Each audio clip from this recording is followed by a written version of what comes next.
चलिए स्टार्ट करते हैं। गरीबी, ठीक है। गरीबी एक महत्वपूर्ण कह सकते हैं कि मुद्दा है, और हमारे कंपटीशन जो बीपीएससी टीआरई हो चाहे प्रशासनिक सेवा हो, गरीबी, बेरोजगारी, मुद्रा नीति, मौद्रिक नीति, यहाँ से क्वेश्चन इकोनॉमिक्स में पूछे ही जाएंगे। तो आज का भी जो क्लास होगा यहाँ से भी जो लोग प्रशासनिक सेवा में भी बैठेंगे तो उनके लिए भी महत्वपूर्ण है। साथ साथ जो लोग टीआरई के एग्जाम में बैठ रहे हैं और इकोनॉमिक्स ऑप्शनल है वहाँ भी रहेगा। और 2-3 क्वेश्चन तो हर एक कंपटीशन में, जैसे पेपर 1 का होता है टीआरई में, तो वहाँ भी रहता ही है। तो जो लोग एग्जाम में बैठने वाले हैं, चाहे पीआरटी लेवल का ही क्यों ना हो, तो वहाँ भी 4-5 क्वेश्चन आपको इकोनॉमिक्स के देखने को मिलेगा। इसीलिए जो जो टॉपिक मैं पढ़ा रहा हूँ, और ज़्यादा मैं इसमें आपको उतना डीपली नहीं ले जा रहा कि आपको बहुत ज़्यादा टाइम लग रहा है। 2 से 3 लेक्चर में अगर देखा जाए तो पूरा इकोनॉमिक्स जो महत्वपूर्ण टॉपिक है, जो आपके एग्जाम के पर्पज़ से है, वो मैं करवा दूंगा। साथ ही 2 से 3 लेक्चर जैसे अभी मैं ओवरव्यू दे रहा हूँ, अभी सभी चैप्टर का तेज़ी से कवर कर रहा हूँ, बाकी ऑलरेडी चैप्टर किया हुआ है। तो प्रयास करें, ज़रूर देखें, और निश्चित रूप से जब आप एग्जाम में बैठेंगे तो आपको पता चल जाएगा कि हमने क्या पढ़ा है आपको और कहाँ से क्वेश्चन पूछे गए। ठीक है, चलिए सबसे पहले यहाँ पे आते हैं। टॉपिक है गरीबी। पिछले क्लास में हमने जो है जनसंख्या रिपोर्ट भी बता दिया था आपको, राष्ट्रीय आय निकालना बता दिया था हमने, जो इकोनॉमिक्स के प्रकार को हमने बता दिया था। बहुत सारे महत्वपूर्ण टॉपिक को हमने मात्र 1.5 से 2 घंटा में कवर कर दिया था आपको। ठीक है, और उससे बाहर आपके लिए जरूरत भी नहीं है, क्योंकि आप यहाँ पे रिसर्च करने नहीं आए हैं, ना ही इकोनॉमिक्स के विद्वान बनने आए हैं। आपका मेन उद्देश्य है कि किस तरीका से कंपटीशन आपका निकले। तो मेरा भी उद्देश्य यही होता है कि आपको उतना ही बताएं जितना में आप आसानी से कर भी लें, और अगर टफ भी क्वेश्चन पूछता है तो आपको बहुत आसान लगे। देखिए, इकोनॉमिक्स का ऐसा टॉपिक है, जब तक उसको कोई आपको समझाएगा नहीं तब तक आप अच्छे से खुद से नहीं कर पाएंगे। और नोट्स ऑलरेडी आपके जो है कंटेंट में पड़े हुए हैं, तो जो लोग क्लास से जुड़े हुए हैं तो उनको पता ही है। तो नोट्स को प्रिंट करा के भी आप पढ़ सकते हैं। ठीक है, चलिए यहाँ पे आते हैं। गरीबी टॉपिक है, गरीबी। अब देखिए, गरीबी तो बिहार एक गरीब राज्य है, आपको पता होगा। अगर 28 राज्य देखा जाए इंडिया में, तो सबसे ज़्यादा गरीब अगर देखा जाए तो बिहार ही है। और गरीबी से तो सभी लोग अवगत हैं ही बिहार में, तो ज़्यादा इसमें समझाने में हमको मेहनत करने की आवश्यकता नहीं होगी। देखिए, जब बुनियादी सेवा जो भी है, आवश्यक वस्तु, जो बुनियादी वस्तु है, जो हर एक व्यक्ति की नीड है, जैसे रोटी, कपड़ा और मकान, ये तो नेसेसरी है। बिना भोजन के आप एक दिन भी जिंदा नहीं रह सकते हैं। मतलब कहने का है कि बिना भोजन के आप जिंदा नहीं रह सकते हैं। तो भोजन क्या बेसिक नीड है। जैसे वस्त्र बेसिक नीड है, कपड़ा और मकान, जिस घर में आप रहते हैं वो तो एकदम होना ही चाहिए। बिना घर के आप नहीं रह सकते हैं। अगर नहीं है घर तो आप बहुत ज़्यादा गरीब हैं। तो देखिए, ये जो गरीबी का मापदंड है, ये समय के अनुसार, जगह के अनुसार परिवर्तित होते रहा है। कोई इसका स्टैंडर्ड मापक, कोई फिक्स नहीं है कि यही मापक होगा। दिन और समय और जगह के हिसाब से ये परिवर्तित होते रहता है मापक। ठीक है, तो यहाँ पे गरीबी कहते किसको, सिंपल सा परिभाषा है, बुनियादी सेवाओं और आवश्यक वस्तुओं का उपलब्ध ना हो पाना ही क्या है, गरीबी है। यानी गरीबी उस स्थिति का सूचक है जहां पर व्यक्ति अपने जीवन की मूलभूत आवश्यकता से, ठीक है, अपने मूलभूत आवश्यकता को पूरी नहीं कर सकता है या नहीं कर पाता है। और मूलभूत आवश्यकता के रूप में आप रोटी, कपड़ा और मकान, और आगे चल करके अब जोड़ दिया गया शिक्षा और चिकित्सा। ठीक है, तो मूलभूत आवश्यकता जिस व्यक्ति को नहीं मिल पाता है तो वो गरीबी रेखा के अंदर कहलाता है। और मूलभूत आवश्यकता का यहाँ पे तात्पर्य यही है, रोटी, कपड़ा, मकान और साथ साथ शिक्षा और चिकित्सा, ये बेसिक नीड है। ठीक है, अब आते हैं, कई बार पूछेगा कि भारत में किस प्रकार की गरीबी है। ठीक है, तो याद रखेंगे, भारत में जो गरीबी जो मापा जाता है वो निरपेक्ष गरीबी मापा जाता है। निरपेक्ष गरीबी है भारत में। अब कहेंगे कि सापेक्ष गरीबी और निरपेक्ष गरीबी में क्या अंतर है, तो सिंपल सा है अंतर। जब एक स्टैंडर्ड लाइन मान लिया जाता है, जैसे मान के चलिए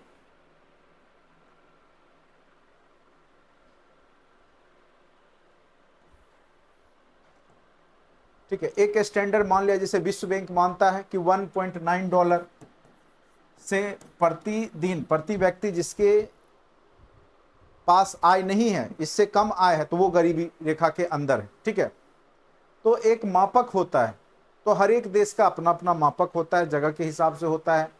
जैसे भारत में एक मापक बनाया गया था अलग समिति की रिपोर्ट के हिसाब से, 2400 कैलोरी ऊर्जा ग्रामीण क्षेत्र में, और शहरी क्षेत्र में 2100 कैलोरी ऊर्जा भोजन नहीं मिलता है, तो वो गरीबी रेखा के नीचे है। ठीक है, तो गरीबी मापने का एक अलग अलग जो है, अलग अलग देश के पास, अलग अलग क्षेत्र के पास अपना एक आंकड़ा होता है, उसके हिसाब से मापा जाता है। तो भारत में जो गरीबी मापने का जो है वो निरपेक्ष गरीबी, ठीक है। सापेक्ष गरीबी विकसित देशों में मापा जाता है। सापेक्ष गरीबी यानी उसमें तुलनात्मक अध्ययन किया जाता है। जैसे मान के चलिए, अगर उसमें एक स्टैंडर्ड मान लिया गया, जैसे 5,000 रुपया या $5,000 को मान लिया गया कि जिस व्यक्ति का इनकम $5,000 प्रति मंथ है, वो उससे कम है, तो वो गरीबी रेखा के नीचे है, बिलो पॉवर्टी लाइन है। अगर उससे ऊपर है तो वो जो है गरीबी रेखा के नीचे नहीं है। ठीक है, लेकिन अगर मान के चलिए वहां पे किसी का $3,000 है इनकम, किसी का $2,000 है, तो वहां की सरकार जो है 2,000 वाले को ज्यादा फैसिलिटी देगी विथ रिस्पेक्ट 3,000 का। हो सकता है किसी का $4,999 होगा, तो उसको कम बेनिफिट मिलेगा। लेकिन हमारे देश में क्या है कि एक जो लाइन बना दिया गया, एक स्टैंडर्ड मापक बना दिया गया, उससे कम, जैसे मान चले यहाँ 5,000 रुपया बना दिया गया स्टैंडर्ड, कि इससे कम किसी व्यक्ति का आय है तो वो गरीब कहलाएगा। ठीक है, गरीब है, बिलो पॉवर्टी लाइन है। चाहे वो 4,999 हो, चाहे वह 2,000 रुपया हो, सभी गरीब होंगे और सबको एक ही फैसिलिटी, एक ही सुविधा मिलेगा, कोई अलग अलग सुविधा नहीं दिया जाएगा।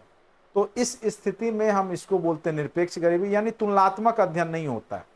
लेकिन विकसित देश में तुलनात्मक अध्ययन होता है।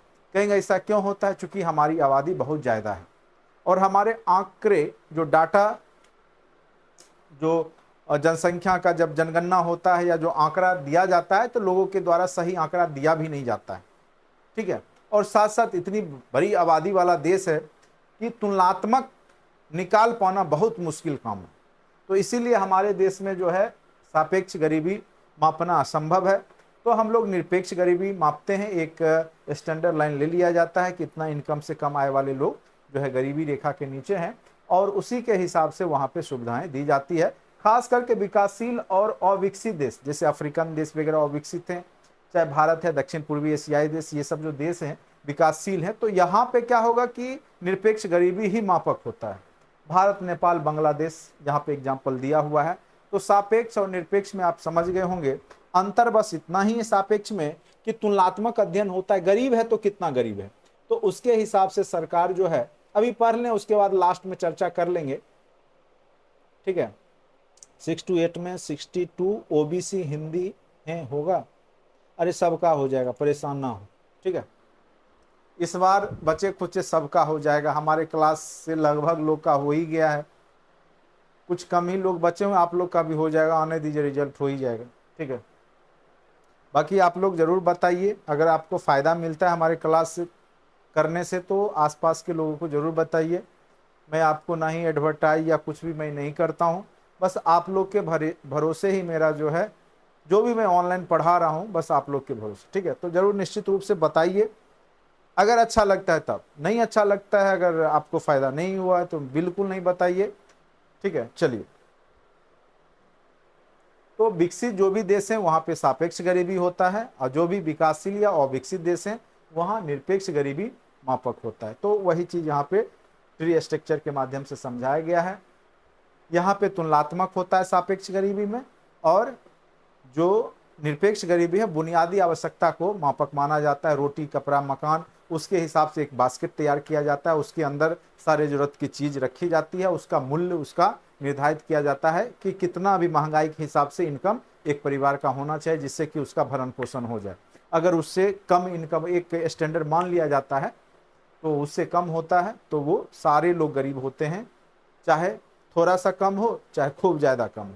मैंने बताया आपको, किसी का 5,000 इनकम है तो 4,999 वाले भी गरीब हैं, और 1500 जो कमा रहे हैं वो भी गरीब हैं। दोनों को सरकार समान फैसिलिटी देगी, जो भी सुविधा है, जो भी जैसे आपका प्रधानमंत्री आवास योजना है, चाहे जो भी है, आयुष्मान कार्ड बनाने की बात हो, तो सबको एक बराबर रखेगी। चलिए, मापने का तरीका क्या है कि गरीबी भारत में किस प्रकार से मापा जाता है। तो मेन रूप से जो गरीबी जो मापा जाता है भारत में, ठीक है, वो यहाँ पर जो है उपभोग व्यय के आधार पर सबसे अच्छा माना गया है और सबसे ज्यादा इसी को लोग मानते हैं कि प्रत्येक व्यक्ति प्रति व्यक्ति जो उपभोग व्यय पे कितना खर्च हो रहा है, इसके आधार पर जो है यहाँ पर गरीबी मापा जाता है। दूसरा, ऐसे प्रति व्यक्ति आय से भी निकल सकता है कि प्रति व्यक्ति आय जिस राज्य का या जिस व्यक्ति का ज्यादा है तो वो व्यक्ति उसके आय से उसके गरीबी के बारे में पता चल सकता है।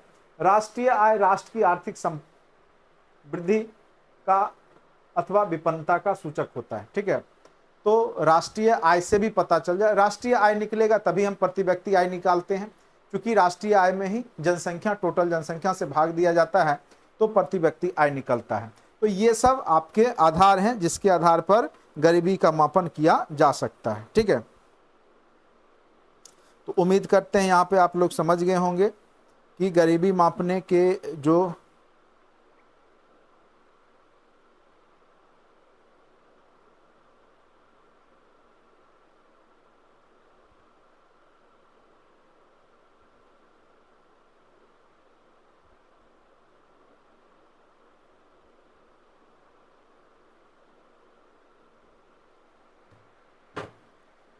अब देखिए यहाँ पर एक कैलोरी को आधार बनाया गया तेंदुलकर कमेटी के हिसाब से।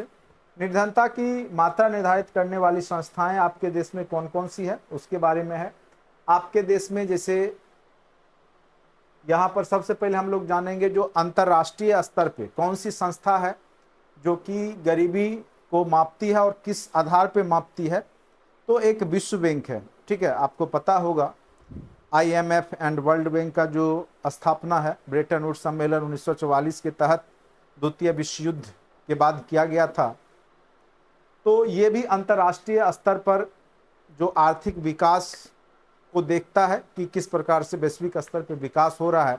तो विश्व बैंक जब विकास देखता है तो विकास तभी वो निर्धारित कर सकता है जब उसको प्रति व्यक्ति आय के बारे में पता हो कि किस देश में कितना इनकम लोगों के पास है। तो उसी में वो एक स्टैंडर्ड फिक्स करता है, ये बढ़ते रहता है।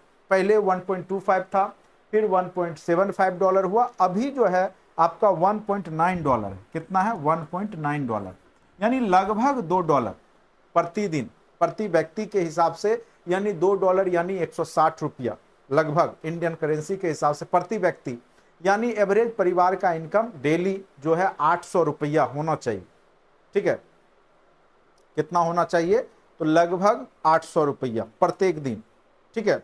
लेकिन ये थोड़ा सा ज़्यादा होता है चूंकि ये वैश्विक स्तर का है और अमेरिकन संस्थान है, तो ये ज़्यादा निर्धारण करती है। तो 800 रुपया से कम वाले सबको गरीब मान लेती है। अगर उसके हिसाब से देखा जाए तो भारत की 60% आबादी गरीबी रेखा के नीचे आ जाएगी, लेकिन भारत का एक अपना मापक है, ठीक है। तो अभी फिलहाल 1.9 डॉलर को मानता है विश्व बैंक, वर्ल्ड बैंक, जो कि उसके आधार पे वो गरीबी निर्धारित करती है। तो ये भी क्वेश्चन कई बार पूछ देता है कि कौन अंतर्राष्ट्रीय संस्था है जो गरीबी मापने का काम करता है। तो याद रखिएगा विश्व बैंक है, वो गरीबी मापता है। तो किस आधार पे मापता है? तो वो डॉलर के हिसाब से मापता है। अरे बहुत जल्द आ रहा है रिजल्ट, आप लोग पढ़ाई करने की रिजल्ट का इंतजार क्यों कर रहे हैं? जो देखिए, जिनको इंतजार करना है तो केवल इंतजार कीजिए। अभी मैं कुछ और पढ़ा रहा हूँ, रिजल्ट कब आएगा भाई? रिजल्ट जब आना होगा आ जाएगा, अब बहुत जल्द आ जाएगा, परेशान मत होइए, ठीक है। राम नाम का जप कीजिए कि आपका जो हो जाए बस। और पढ़ाई से जुड़े थोड़ा पढ़ लीजिए, बाकी नॉलेज कभी बेकार नहीं जाता। फिर जब आप टीचर बनिएगा तब फिर जब क्लास में जाइएगा तो हो सकता है बच्चे आपसे इकोनॉमिक्स ही पढ़े, हो सकता है हिस्ट्री पढ़े, ज्योग्राफी पढ़े, पॉलिटी पढ़े। क्योंकि सोशल साइंस के टीचर होंगे तो कोई भी सब्जेक्ट आपको पढ़ाना पड़ सकता है, खास करके 6 to 8 में। अपर में भी पढ़ाना पड़ सकता है। आप टीचर अगर उस सब्जेक्ट के नहीं होंगे आपके विद्यालय में तो आप ही को सारा विषय पढ़ाना पड़ सकता है। तो थोड़ा सा नॉलेज गेन कर लीजिए क्या है नहीं है, ठीक है। बाकी जॉब तो हो ही जाएगा, परेशान होने की आवश्यकता। मेहनत करें तो निश्चित रूप से सफलता मिलेगी, लेकिन अभी आप डिस्टर्ब नहीं कीजिए, ठीक है। चलिए, एक तो मैं बहुत दिन दिन पे आ रहा हूँ फिलहाल, और आप लोग जब जरूरत का चीज़ ना देख के वो सब चीज़ पूछने का नहीं है, जब आना होगा। अब देखिए, हम भी तो बीपीएससी का पार्ट नहीं है कि बीपीएससी मेरे पूछ करके कहेगा अब रिजल्ट प्रकाशित कर दे या नहीं कर दे। एक अंदाज़ा लगाया जाता है, जो सूचनाओं के आधार पर मुझे भी है पता, जो चला है उसके हिसाब से मैं बोल रहा हूँ कि आपका रिजल्ट बहुत जल्द आने वाला है। रिजल्ट तैयार हो चुका है, ठीक है, अब बस जारी करने की बात है, तो जल्द ही जारी हो जाएगा, ठीक है। हो सकता है पर्व त्यौहार का मौसम है इसीलिए अभी जारी नहीं हो रहा है, लेकिन जल्द ही पर्व खत्म होते ही, छठ पूजा खत्म होते ही आपका जारी कर देगा आयोग। बस इंतजार कीजिए कि आपका हो जाए, बस यही सोचिए। चलिए, NSSO national sample survey organisation है। अब देखिए, पहले तो NSSO था जो गरीबी मापन करता था, लेकिन इस संस्था को बंद कर दिया गया, अब NSO हो गया, ठीक है। NSSO पहले गरीबी का निर्धारण करता था, अभी फिलहाल इसको जो सेंट्रल स्टैटिस्टिकल CSO और NSSO को मिला करके NSO केवल कर दिया गया है। राष्ट्रीय नमूना सर्वेक्षण संगठन के आधार पर योजना आयोग एवं अन्य संस्थाओं द्वारा कालांतर में भारत में निर्धनता के आकलन का प्रयास किया गया, ठीक है। प्रयास किया गया, कई संस्थाएं आई जिसने रिपोर्ट दिया कि किस प्रकार से गरीबी का निर्धारण किया जाए। देखिए, गरीबी निकालना इतना आसान काम नहीं है, गरीबी के मापक कई हो सकते हैं, ठीक है, क्योंकि ये समय और जगह के हिसाब से बदलते रहता है। जैसे बिहार में अगर कोई व्यक्ति अभी फिलहाल 40,000 रुपया कमा रहा है, तो वो, या 30,000 भी कमा रहा है, तो वो गरीब नहीं है। लेकिन अगर अभी वर्तमान के हिसाब से अगर मुंबई में कोई व्यक्ति 20,000 30,000 कमा रहा है, तो गरीबी रेखा के अंदर ही रहता है, ठीक है। तो उसका रहन सहन जगह पे भी डिपेंड करता है, महंगाई के भी हिसाब से, जो उपभोक्ता मूल्य सूचकांक है, जो खर्च है, उसके हिसाब पे भी डिपेंड करता है, ठीक है। तो इसके कारण कई प्रकार की यहाँ पे जो रिपोर्ट आए, कई ने अपना अपना जो है आधार बनाया, ठीक है। और समय के अनुसार भी, चूंकि शुरुआती दौर में जिन व्यक्ति को रोटी कपड़ा मकान मिल गया तो वो गरीबी रेखा के बाहर, लेकिन समय बढ़ता गया, जरूरतें बढ़ती गई, जो बेसिक नीड शिक्षा हो गया, एजुकेशन, स्वास्थ्य हो गया, तो ये सब अब गरीबी रेखा निर्धारण करने में अब इसका भी योगदान किया जाता है। आगे चल करके हो सकता है आ जाए कि कितने लोगों को आईटी तक का पहुंच है, आईटीओ इंटरनेट तक का पहुंच है, तो जो लोग इंटरनेट चला रहे हैं, डाटा यूज कर रहे हैं, वो लोग गरीब नहीं होंगे। तो एक मापक बढ़ाया जा सकता है कि उनका जो है, जो अभी तकनीकी में जो चल रहा है उसमें कहाँ तक का उनका जो है, उसमें वो यूज कर पा रहे हैं कि नहीं कर पा रहे हैं, डाटा कितना खर्च कर रहे हैं, ठीक है, मोबाइल का, तो वो भी आधार बन सकता है, उसको भी ऐड कर दिया जा सकता है। क्योंकि जो जो विकसित होगा तो एक नए प्रकार का उसमें बेसिक नीड जुड़, अभी आप बिना इंटरनेट के नहीं रह सकते, ठीक है, ये बेसिक नीड बनता जा रहा है। 5 दिन अगर आपको इंटरनेट की लत लग गई है, लत ही मैं बोलता हूँ इसको, बिना नेट के भी लोग रह सकते हैं, लेकिन अभी के युवा पीढ़ी 2 से 3 दिन से ज़्यादा बिना इंटरनेट के नहीं रह पाएंगे, क्योंकि उनको लत लग गई है। तो आगे चल करके ये भी बेसिक नीड बनने वाला है। कम्युनिकेशन, संचार, जैसे मोबाइल, बिना मोबाइल के अभी एक भी परिवार लगभग नहीं होगा, बहुत कम ही होंगे, या तो वो साइको टाइप का होगा या कुछ अलग प्रकृति का होगा, तभी उसके घर में मोबाइल नहीं होगा, ठीक है। नहीं तो जनरली जो भी, लगभग मुझे लगता है कि जो भी लोग ठीक ठाक हैं, गरीब से गरीब लोग भी कोई ना कोई मोबाइल जरूर रखे हुए हैं, ठीक है। तो ये भी एक आंकड़ा गरीबी निर्धारण में होगा। तो समय के हिसाब से, इसीलिए इतना आसान नहीं है, बहुत सारे कमेटी बनी है, सबके बारे में थोड़ा थोड़ा चर्चा करेंगे, और ये एग्जाम में आता है, तो इसलिए अच्छे से सुनिएगा। यह निर्धारण मुख्यतः उपभोग व्यय के आधार पर किए गए हैं। अधिकांश समिति का गठन अब जो हुआ है अभी तक वो है, सबसे पहला योजना आयोग कार्य समूह, जो कि 1962 में गठन किया गया था, और उसी वर्ष आपको पता है भारत चीन युद्ध भी हुआ था। उसने जो आय बताया था 20 रुपया प्रति माह, ग्रामीण क्षेत्र में प्रति व्यक्ति, ठीक है, इतना जो कमा रहा है 20 रुपया, यानी एक परिवार का 100 रुपया मंथली कमा रहा है, वो आपका 1962 में गरीबी रेखा से ऊपर है, गरीबी रेखा के नीचे नहीं है। 25 रुपया प्रति माह शहरी क्षेत्र के लिए था, ठीक है। उसी प्रकार से। चलिए, फिर एक कमेटी बना बी.एम. दांडकर एवं एल. रथ कमेटी, जो कि 1971 में आई। उसके बाद अलग समिति आया 1979 ईस्वी में। ये कई बार पूछेगा, समिति के बारे में रिपोर्ट पूछेगा, ठीक है।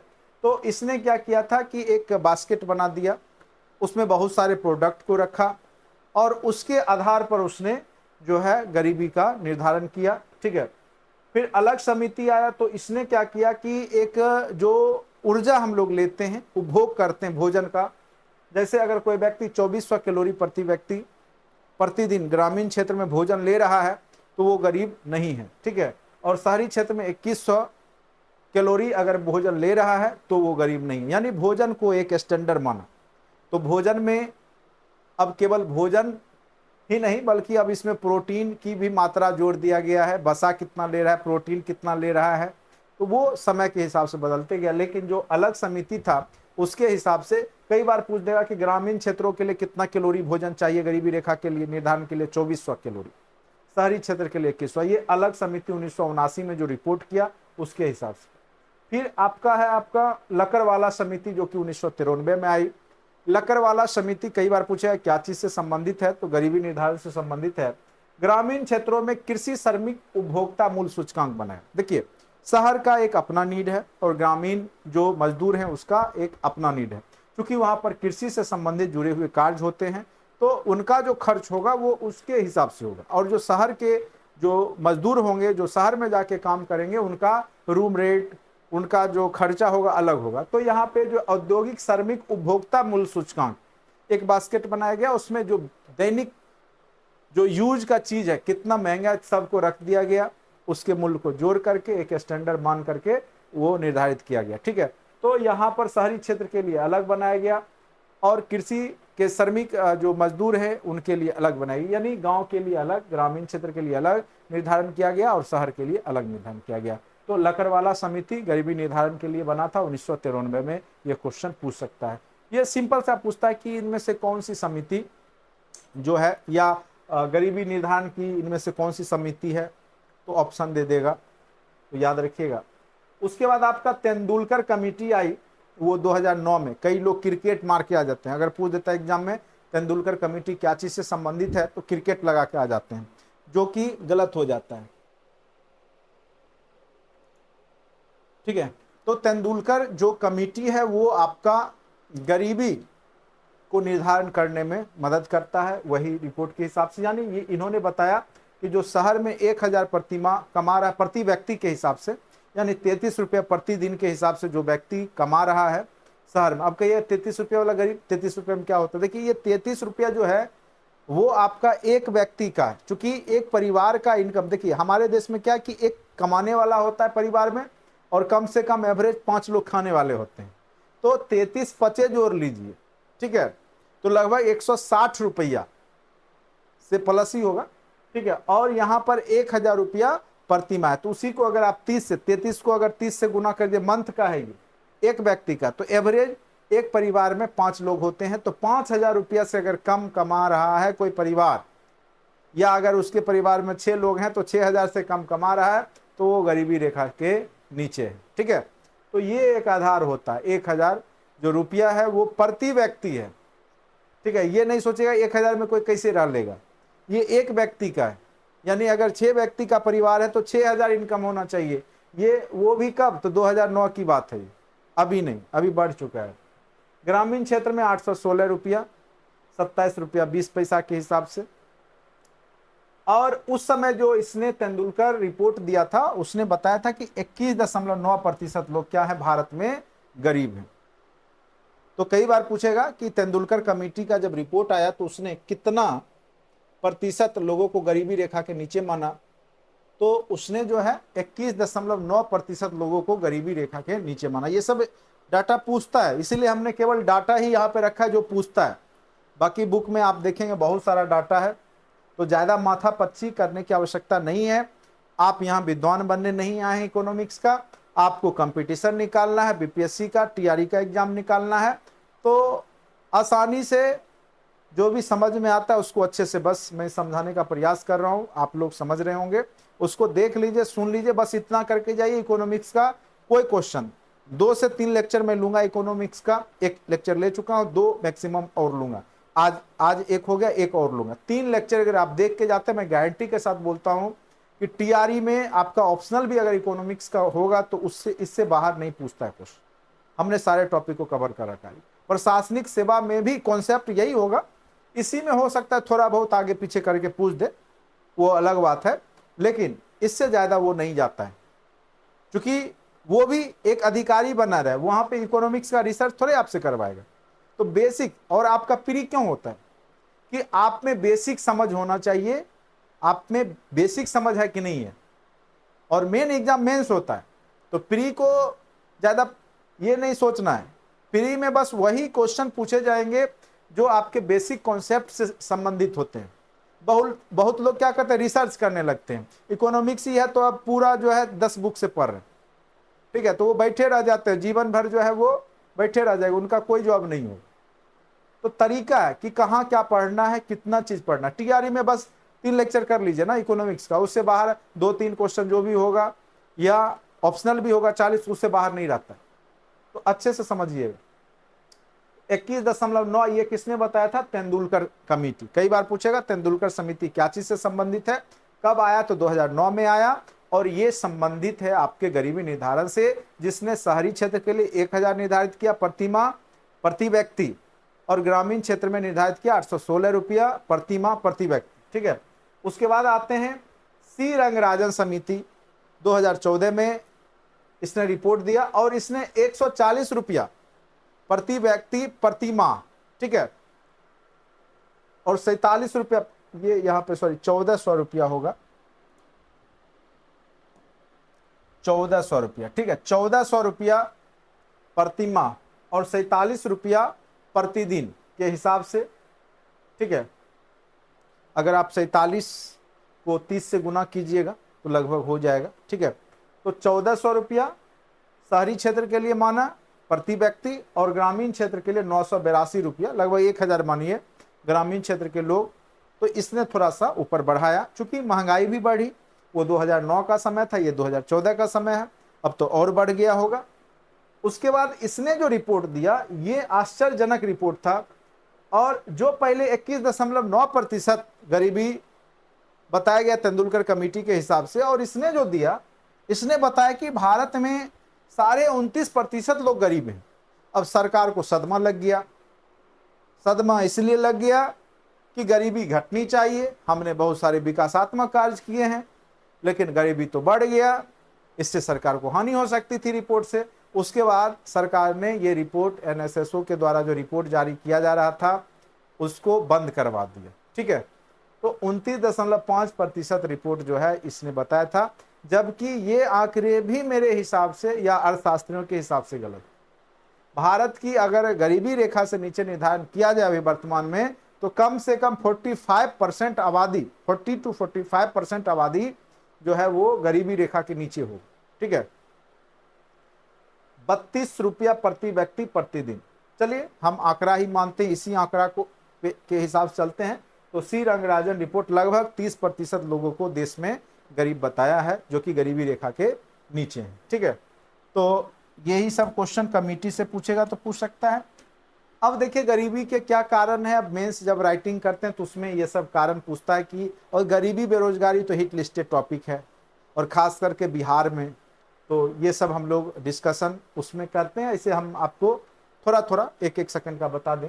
ऐतिहासिक कारण का मतलब हो गया कि शुरुआती दौर से, चूंकि भारत लंबे समय से अंग्रेजों के अधीन रहा, और जो यहाँ का जो इतिहास है वो शोषणपूर्ण रहा है। उससे पहले जो है मुगल समय में भी शोषण हुआ, फिर अंग्रेज आए, उन्होंने शोषण किया। तो ऐतिहासिक स्थिति के कारण भी गरीबी है, पूंजी ही नहीं है। सामाजिक स्थिति भी बेहतर नहीं रही, शुरुआत से ही समाज बटा रहा है 4 भागों में, आपने पढ़ा होगा वैदिक सभ्यता से ही। और उसमें जो अपर वर्ग के लोग थे, उच्च वर्ग के लोग हैं, उन्होंने जो नीचे तबके के लोग थे, नीचे वर्ग के लोग थे, उनका शोषण किया। तो सामाजिक समानता नहीं आ पाई, ठीक है। जो भी संसाधन थे वो उच्च वर्ग के अग्री जातियों के पास रही, तो ये भी कारण रहा। उसके बाद है आर्थिक, देखिए मनी बिगेट्स मनी होता है, तो आर्थिक कारण भी गरीबी का कारण होता है। अगर आपके पास पूंजी नहीं है तो आप गरीब के गरीब ही रह जाएंगे, ठीक है। तो मनी कमाने के लिए भी जो है मनी की आवश्यकता रहती है। तो आर्थिक व्यक्ति, बहुत लोग आदत से भी लाचार होते हैं, ठीक है, अपने आप में सुधार नहीं करते हैं। जैसे खेती है तो पुराने धर्रा से कर रहे हैं, अपने आप को टेक्नोलॉजी, जैसे टीचिंग में भी बहुत सारे ऐसे टीचर अभी हैं जिनके पास बहुत ज़्यादा नॉलेज है, लेकिन वो टेक्नोलॉजी का सहारा नहीं ले पाए, या उनके पास पूंजी नहीं आ पाई, आर्थिक स्थिति अच्छी नहीं थी, या फिर वो अपने आदत से लाचार हैं, व्यक्तिगत रूप से वो अपने आप को अपडेट नहीं कर रहे हैं, ठीक है। यहाँ तक कि मोबाइल भी लोग चलाना बहुत लोग नहीं सीखना चाहते हैं। तो वैसे लोग गरीब नहीं रहेंगे तो क्या रहेंगे? सिंपल सी बात है, जब आप समय के हिसाब से अपने आप को नहीं ढालेंगे तो निश्चित रूप से गरीब रहेंगे। राजनीतिक कारण भी है, यहाँ पे जितनी भी योजनाएं आई वो आप देखेंगे कि सरकार क्या करती है कि जनता को वोट, जो जनता का किस प्रकार से वोट आया वैसी योजनाओं पे ज्यादा ध्यान केंद्रित करती है। जैसे आपके अकाउंट में 500 रुपया कोरोना के टाइम पे भेज दिया गया, चलिए वो तो इकोनॉमी को चलाने के लिए आया। जैसे अभी किसान के खाते में 2000 भेज दिया गया, किसान सम्मान निधि योजना। मैं ये नहीं कह रहा हूं कि वो गलत योजना, लेकिन अगर आप 2000 रुपया का इंफ्रास्ट्रक्चर डेवलप कर लेते, जो किसान उच्च दाम पे खाद खरीद रहे हैं, महंगे दाम पे उर्वरक खरीद रहे हैं, महंगे दाम पे सिंचाई करवा रहे हैं, अगर आप वो सब सुविधा देते, बीज आप फ्री में अवेलेबल करा देते, उससे बहुत ज्यादा फायदा मिलता किसानों को।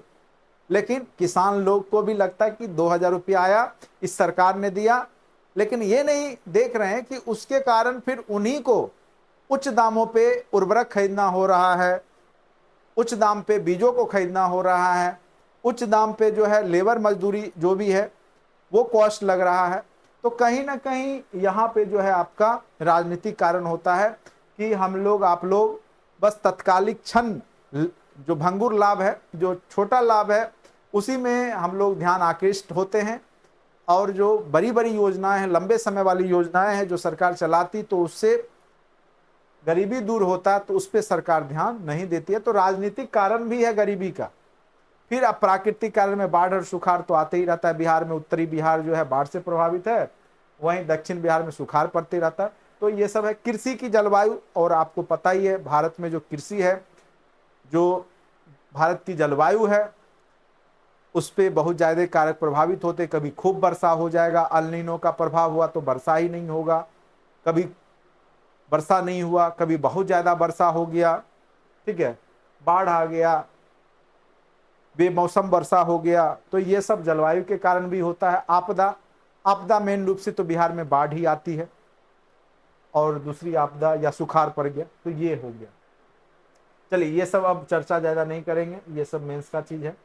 प्री में बस इतना जानिए, ये बिहार के गरीबी के बारे में बताया गया, किस कारण से जो बिहार में गरीबी है, ये सब अच्छे से पढ़ लीजिएगा। अब देखिए, बहुआयामी गरीबी के बारे में आप सुने होंगे, ठीक है। यानी गरीबी मापने का एक नया तरीका है बहुआयामी गरीबी, ठीक है। बहुआयामी गरीबी जो है, इसके माध्यम से अभी वर्तमान में गरीबी मापा जाता है।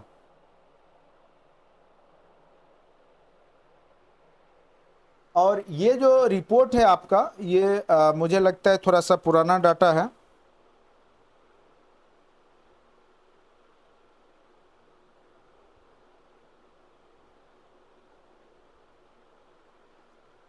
अभी वर्तमान में जो बहुआयामी गरीबी है, उसके हिसाब से मैं थोड़ा सा देख लेता हूँ डाटा कितना है रैंक।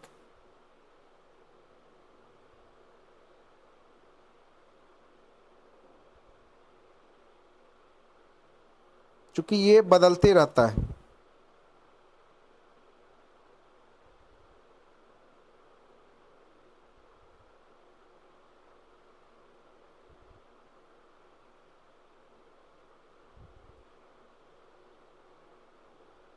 दो हजार 21 में 109 में 66 रैंक पे था, ठीक है।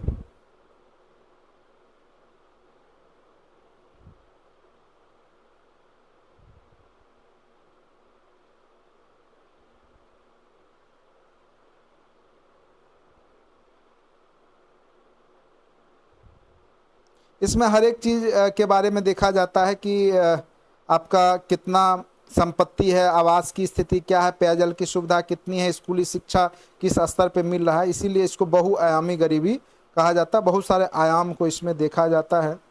मुझे लगता है 2024 का अभी तक रिपोर्ट आया नहीं है।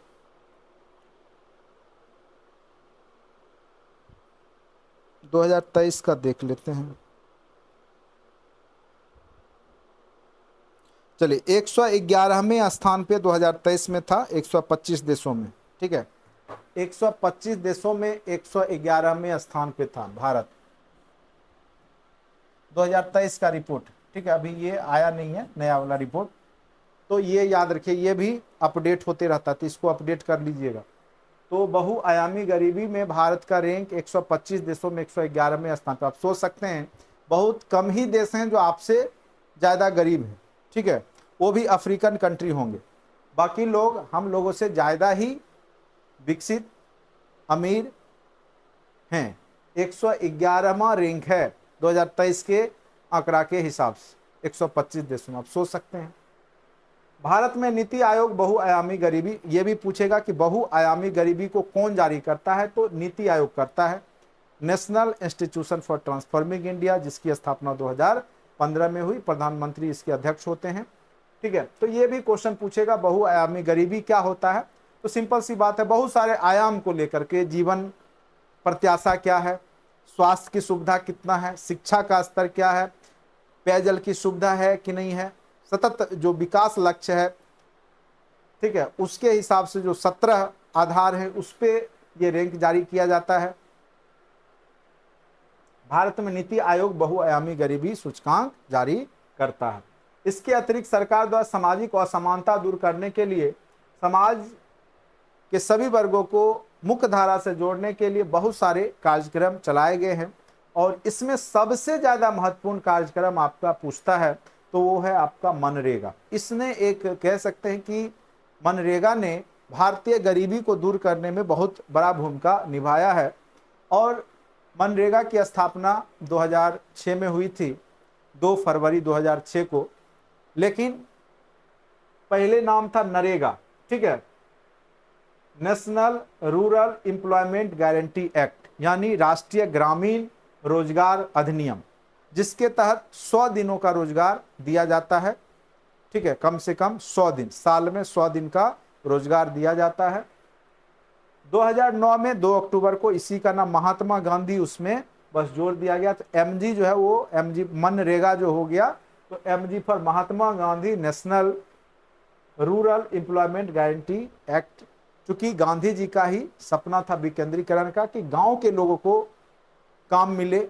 गांव पे वो विशेष फोकस करते थे, चूंकि भारत का जो दिल है गांव में बसता है, और उनका मानना था अगर गांव का विकास होगा तो स्वाभाविक है कि देश का भी विकास होगा।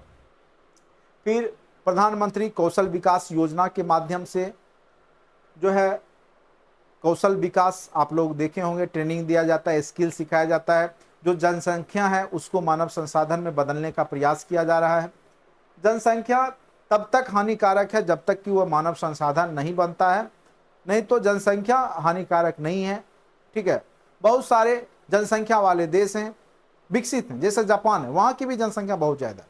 चीन की भी जनसंख्या आपके देश से कहीं ज़्यादा है। ठीक है, पुराने 2011 के डाटा के हिसाब से, लेकिन फिर भी वह विकसित।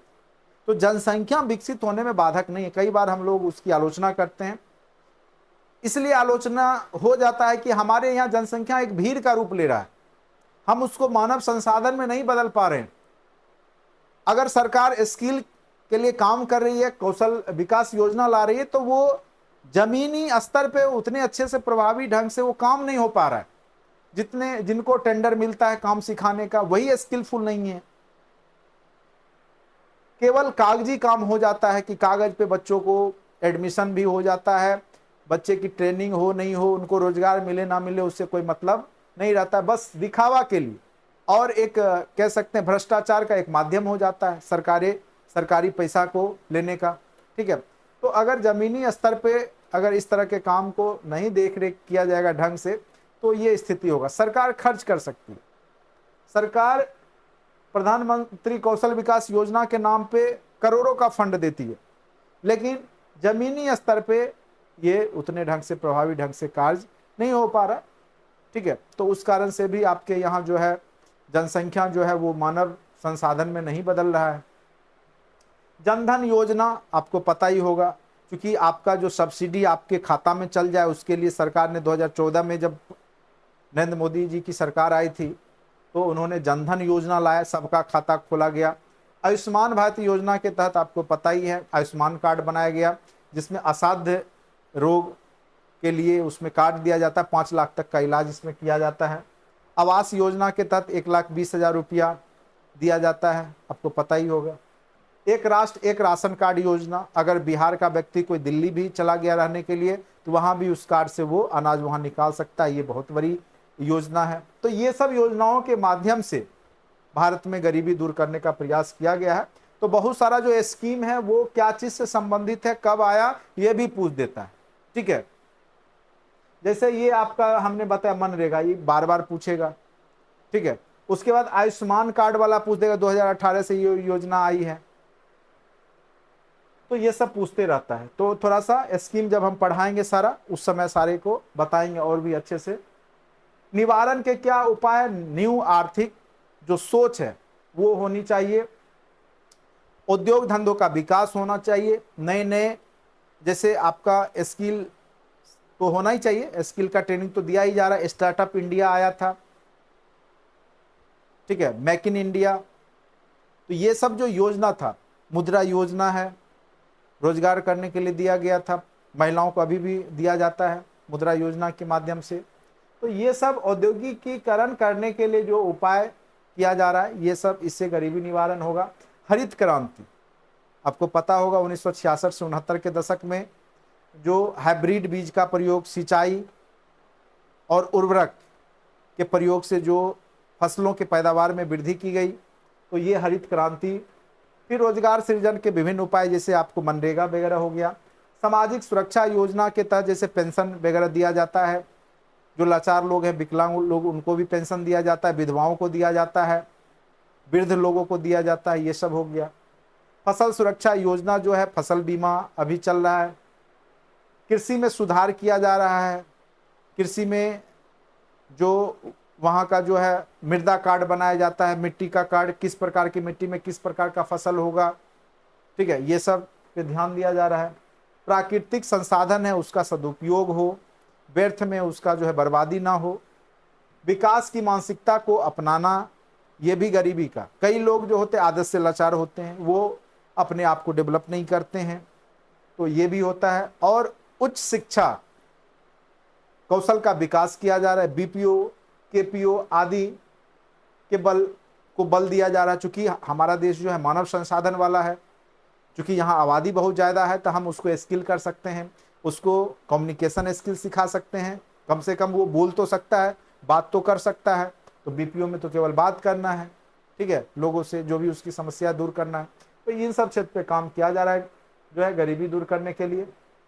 बिहार के जो 2011 में जो रिपोर्ट था उसके हिसाब से बिहार में लगभग 33.7% लोग गरीबी रेखा के नीचे रहते थे। ठीक है, तो चलिए ये आपका रिपोर्ट है बिहार का गरीबी का। तो बिहार का अभी पूछेगा तो वर्तमान में पूछेगा। बिहार में साल 2022-23 में वर्तमान मूल्य पर प्रति व्यक्ति आय 59,244 रुपया थी। कब? 2022-23 में, जो कि बढ़ करके कितनी हो गई है? तो 66,828 रुपया। याद रखिएगा, अभी प्रति व्यक्ति आय बिहार में कितनी है? तो 66,828 रुपया 2023-24 के आर्थिक सर्वेक्षण के हिसाब से। तो पूछेगा बिहार में प्रति व्यक्ति आय, बिहार चूंकि बीपीएससी का एग्जाम बिहार स्पेसिफिक है तो निश्चित रूप से पूछेगा कि बिहार का प्रति व्यक्ति आय अभी कितना है। तो याद रखिएगा बिहार का प्रति व्यक्ति आय जो है 66,828 रुपया है। ठीक है, उसके बाद 1 मई 2023 को जो भारत का जो आंकड़ा है उसके हिसाब से जो प्रकाशित हुई है। अच्छा, ये एक होता है 11-12 के बेस मूल्य पे। देखिए एक्चुअली क्या होता है कि महंगाई भी तो बढ़ते जाती है, ठीक है, तो एक तो आपका जो है करेंट मूल्य पे होता है और एक आंकड़ा निकाला जाता है 11-12 के मूल्य पे। ठीक है, जो कि बेस आधार वर्ष मान लिया जाता है, उसके हिसाब से उसका मापक किया जाता है। ठीक है, तो ये देश का है 2014-15 में 72,805 रुपये से बढ़कर 22-23 में 98,374 रुपया एवरेज हो गया है पूरे देश का। ठीक है, तो ये याद रखिएगा, ये बेस मूल्य पे है। ठीक है, यानी आपका 11-12 को आधार बना करके है। ठीक है, क्योंकि महंगाई भी बढ़ती है, उसके हिसाब से, समय के हिसाब से ये भी बदलता है। ठीक है, तो अभी जो है आपका 98,374 पूरे देश लेवल का प्रति व्यक्ति आय है। लगभग 5 लोगों का परिवार होता है सालाना, तो 5 लाख का रुपया इसको 98,374 माना गया है औसतन आय। ठीक है,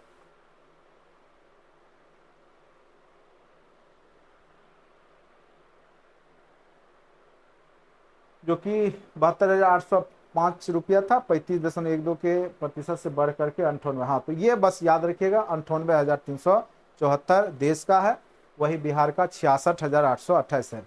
यानी देश के औसत प्रति व्यक्ति आय से हमारे बिहार का आय बहुत कम है, यानी लगभग 30,000 रुपये के आसपास, हाँ लगभग 32,000 रुपये का अंतर है। ठीक है, अपने देश में भी बिहार का औसतन जो आय है प्रति व्यक्ति वो बहुत कम है। ठीक है, तो इसके हिसाब से तो आपको पता ही है कि पूरे देश में सबसे ज्यादा कोई गरीब राज्य है तो वो आपका बिहार ही है। ठीक है, बीमारू राज्य।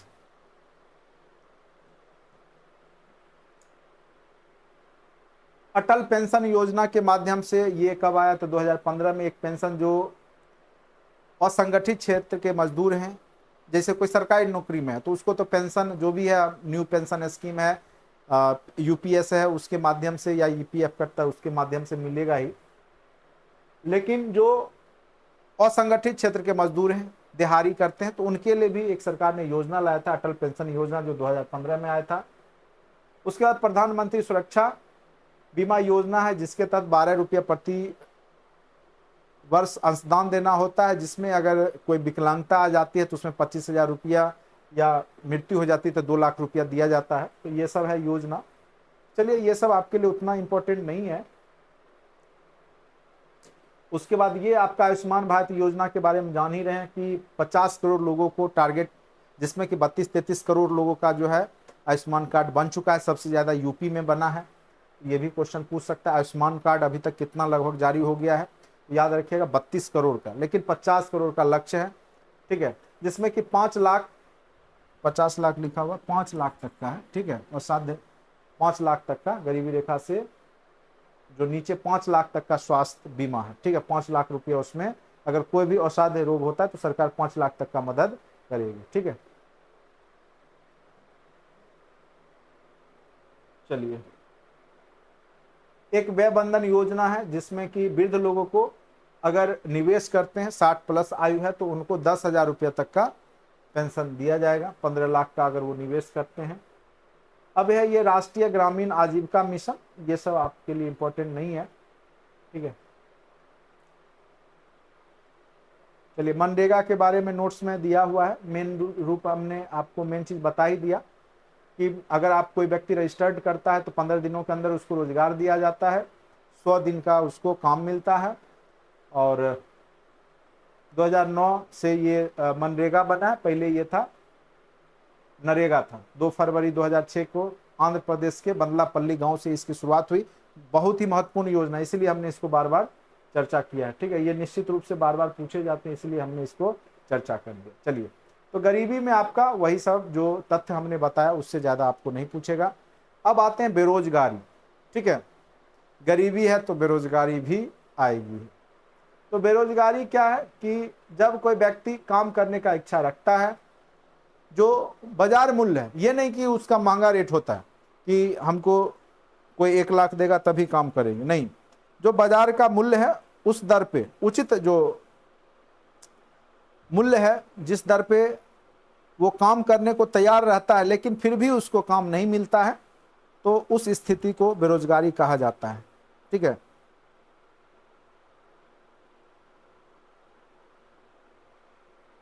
जब व्यक्ति प्रचलित मजदूरी दर पर काम करने के लिए तैयार तथा इच्छुक हो, किंतु उसे काम नहीं मिले, तो इस स्थिति को हम बेरोजगारी कहते हैं। तो मेन रूप से बेरोजगारी के बारे में पूछेगा तो भारत में किस प्रकार की बेरोजगारी है, ये खूब पूछता है क्वेश्चन, ठीक है।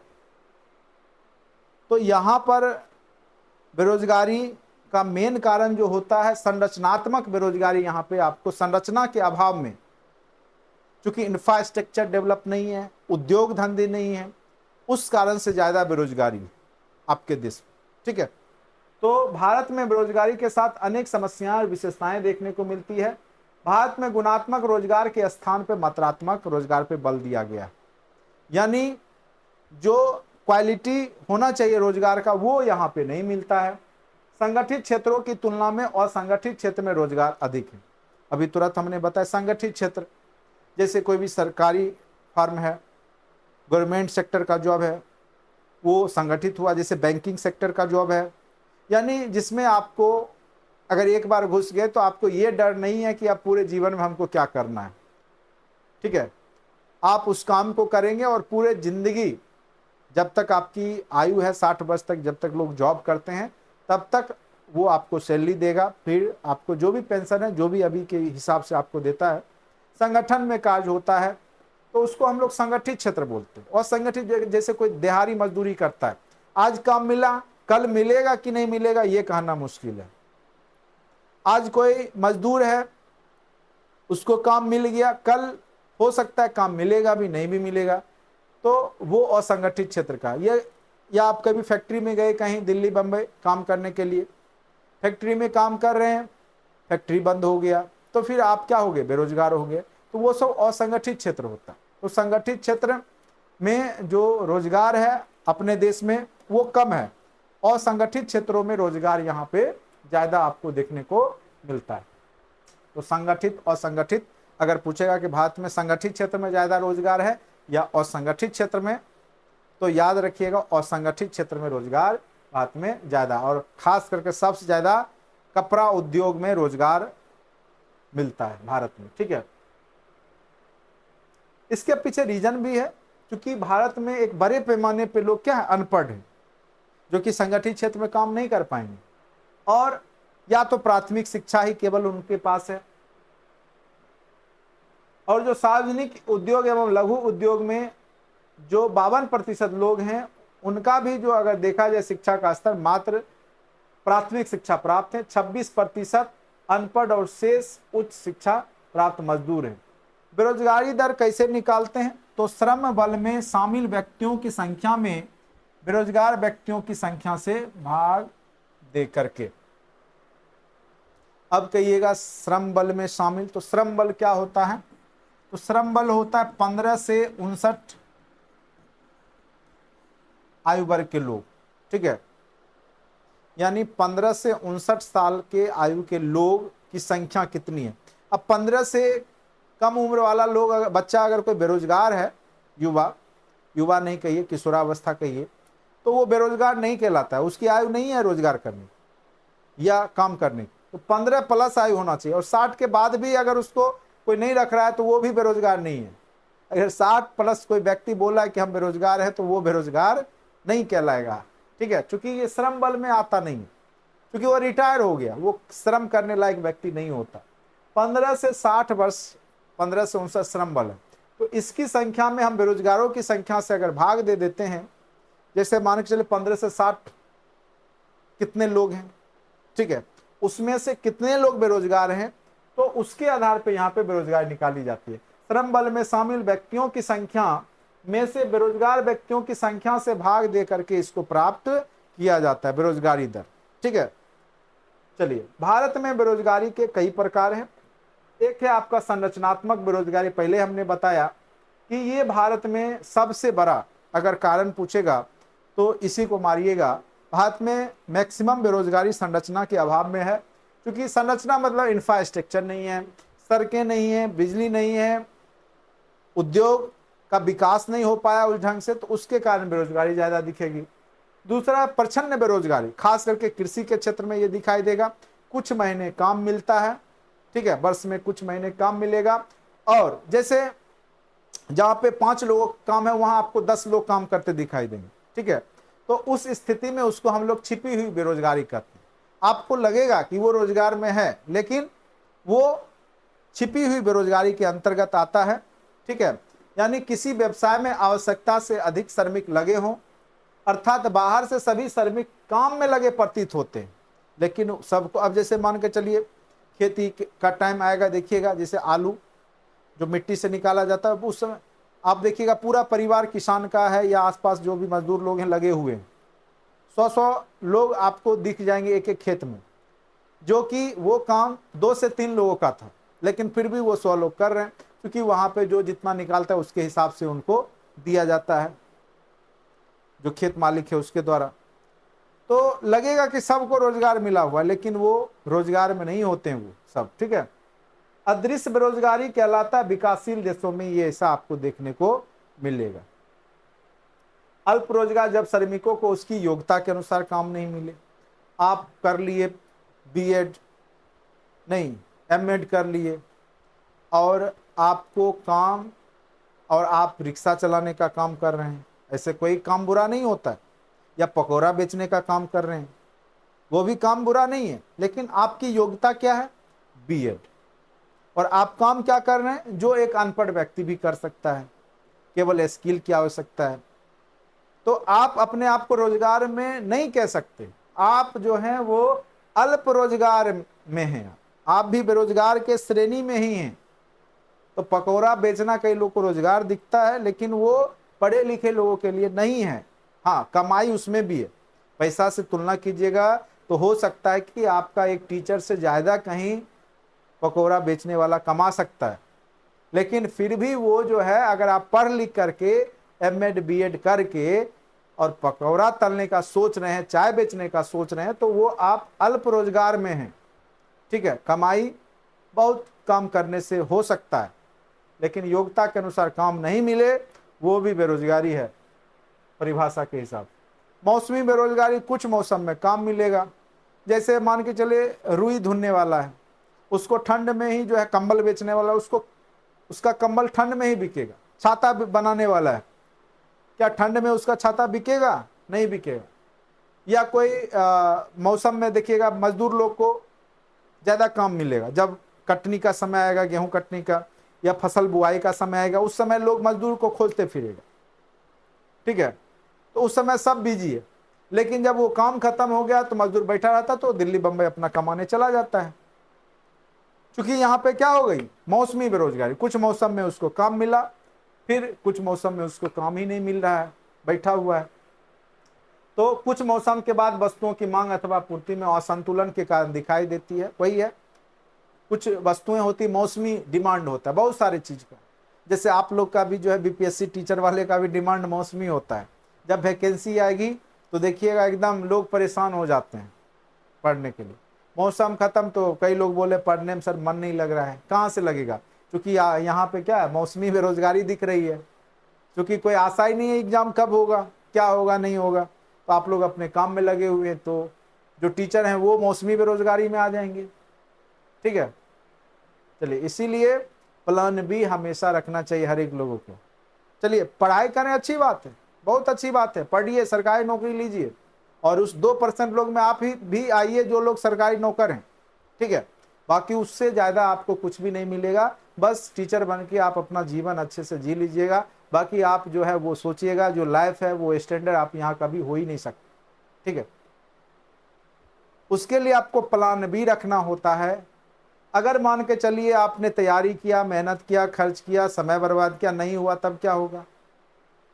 हो सकता है ना 2% लोग को ही सरकारी नौकरी होगा। तो हमेशा प्लान बी रखना चाहिए।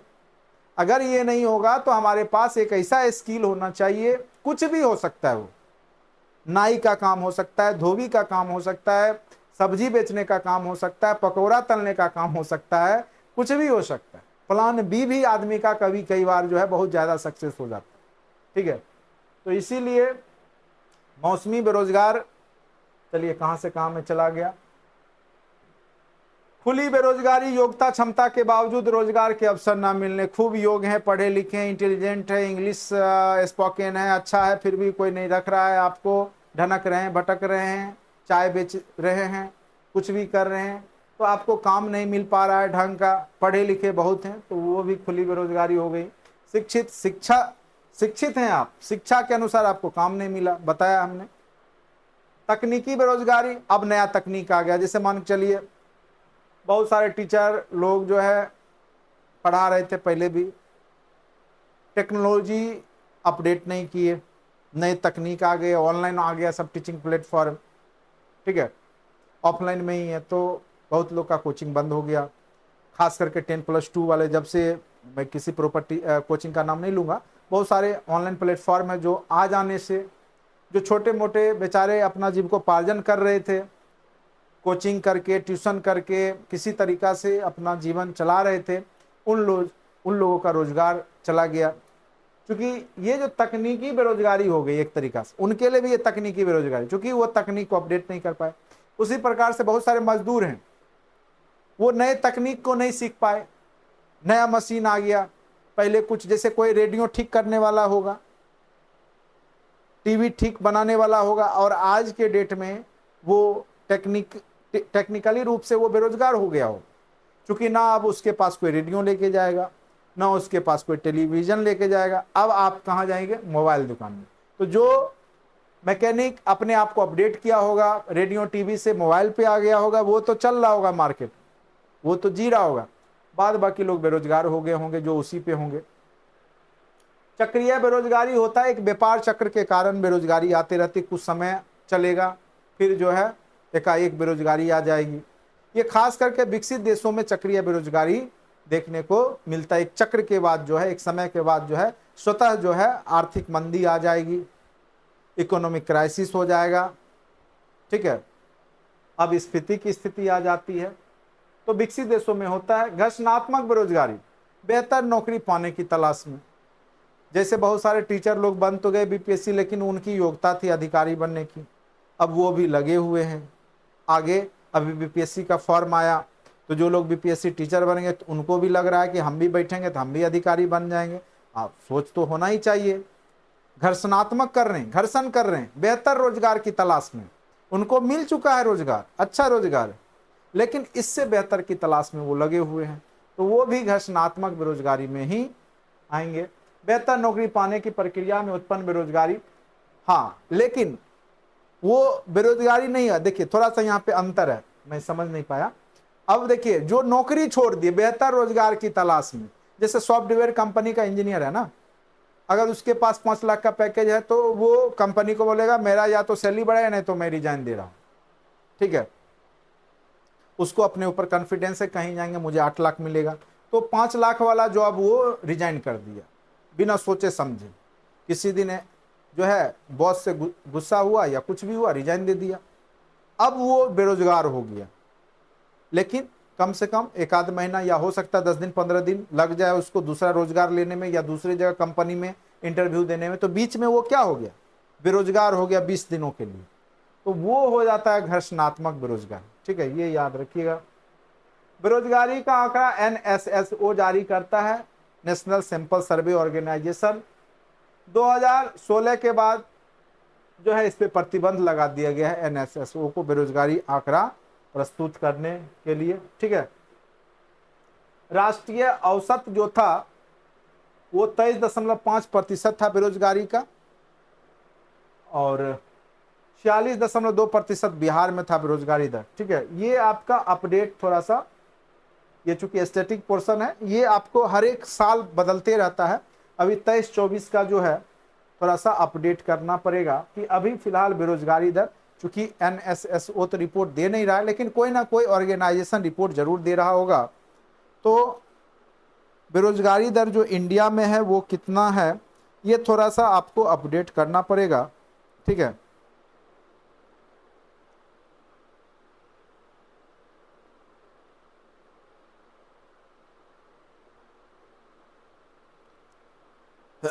इंडिया का जो बेरोजगारी दर अगर अभी देखा जाए तो भारत में अभी जो देश स्तर पे बेरोजगारी दर 7.88 दिखा रहा है, 7.8, ठीक है, 7.8 बेरोजगारी दर 2024 के हिसाब से।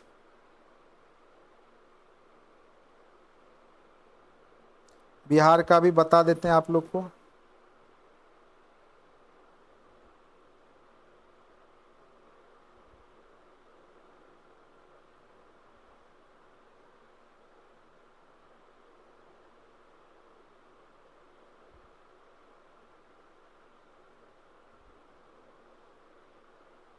अलग अलग रिपोर्ट के हिसाब से अलग अलग होता है, ठीक है।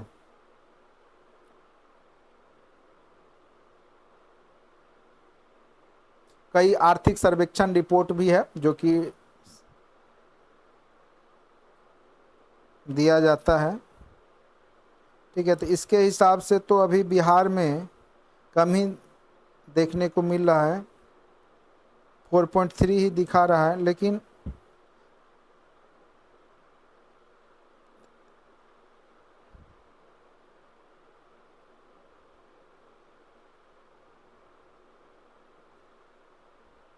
चलिए अभी भारत वाला ही रिपोर्ट जो 7.8 हमने बताया उसी को रखिएगा। अभी बेरोजगारी दर उतना ही चल रहा है। बेरोजगारी को दूर करने के लिए बहुत सारे कार्यक्रम लाए गए हैं सरकार के द्वारा। उद्यमी योजना जो भी, startup India, stand up India, मुद्रा योजना, मेक इन इंडिया योजना, ये सब योजनाओं के बारे में एक क्लास लूंगा, वहां से भी निश्चित रूप से पूछा जाता है। फिर जीविका दीदी वगैरह के बारे में आपने सुना होगा, जीविका जो कि सहकारी आधारित संस्था के माध्यम, एनजीओ के माध्यम से जो चलाया जाता है। मनरेगा हो गया, ये सब आपको बेरोजगारी दूर करने में सहायक है, ठीक है। तो ये सारे थे आपके बेरोजगारी, ठीक है। अब थोड़ा सा हम लोग चलते हैं और बैंकिंग सिस्टम पहले समझ लेते हैं, ठीक है। उसके बाद हम लोग टैक्स प्रणाली को देखेंगे। भारतीय बैंकिंग, ठीक है। निश्चित रूप से यहां से भी एक आध क्वेश्चन आपको देखने को मिलेगा।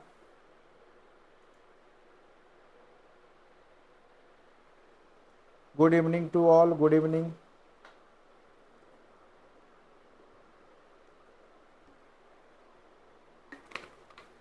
कई लोग रिजल्ट के इंतजार में हैं, उनको पढ़ने में मन नहीं लग रहा है, ये हम आपकी भावना को समझ सकते हैं, ठीक है। लेकिन फिर भी इच्छा करे तो पढ़िए, नहीं इच्छा करे तो इंतजार कर लीजिए रिजल्ट का ही थोड़ा सा।